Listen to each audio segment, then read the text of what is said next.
Olá, eu sou o Tadeu Torro e este é mais um vídeo do blog O Mensageiro da Estratégia.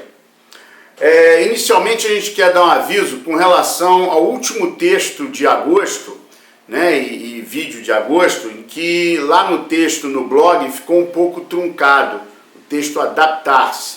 A gente corrigiu hoje, o texto está lá inteirinho na íntegra, numa boa, dá uma conferida, tá certo?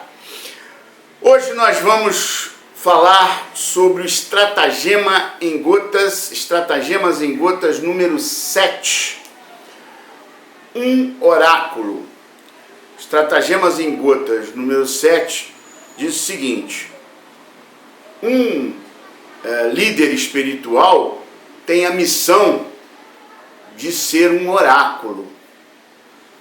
De minha autoria, um pensamento que vem muito na minha cabeça quando eu observo pastores, padres, pai de santo, monge, rabino, imã, enfim, que na verdade não faz o papel de líder espiritual que deveria fazer.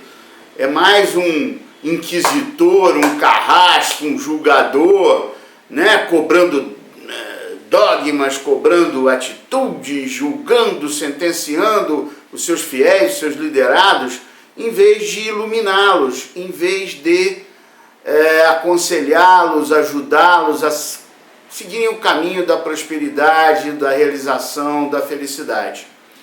Muito bem, eu vou ilustrar essa situação com duas pequenas histórias. Uma diz respeito a um padre de uma paróquia, de uma cidade interior, muitas famílias, né, com paroquianos, e um casal, né, que tinham duas filhinhas, tinha uma vida harmoniosa, as filhas são maravilhosas, estava tudo certo, mas a vida deles, que eles começaram a ter uma dificuldade financeira muito grande. E o casamento começou a entrar em desarmonia. E eles se agrediam, e estavam falando em separação, um culpando o outro por causa da dificuldade financeira. Só que eles se arrependiam do que falavam um para o outro e iam se confessar com o padre, cada um per si.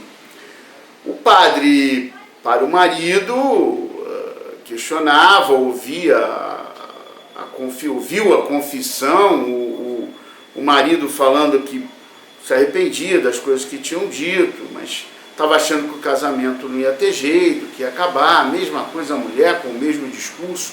E para ambos, o padre colocou uma situação simples. Vocês ainda gostam de vocês. O único problema é que vocês não tinham grandes dificuldades e estão passando por uma grande dificuldade. E aí ambos estão decidindo fugir, mas não tem para onde fugir. Amar é uma questão de decisão. Então, para o marido ele disse: decida amar a sua mulher. E para a esposa ele disse a mesma coisa: decida amar o seu marido.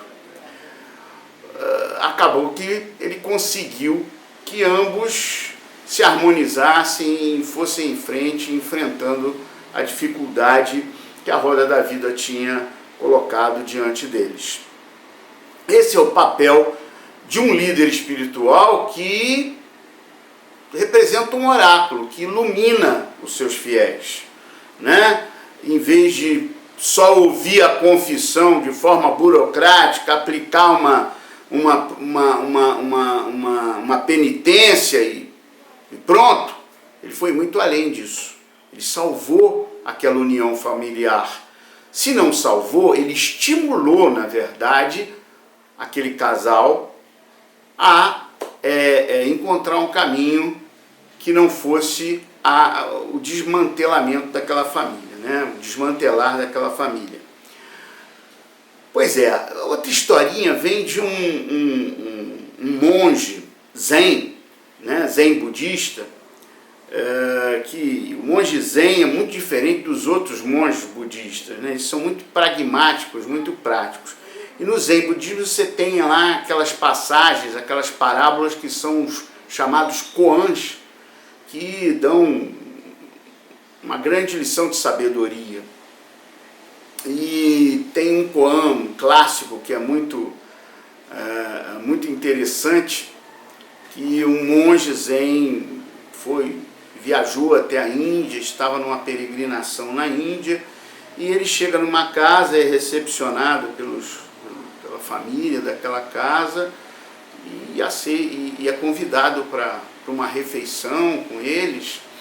E o que acontece? O dono da casa, né, ele estava muito constrangido e explicou para o monge, assim, meio sem graça, explicou para o monge: olha, monge, apesar daqui ser a Índia, nós somos hindus, mas aqui em casa a gente come carne.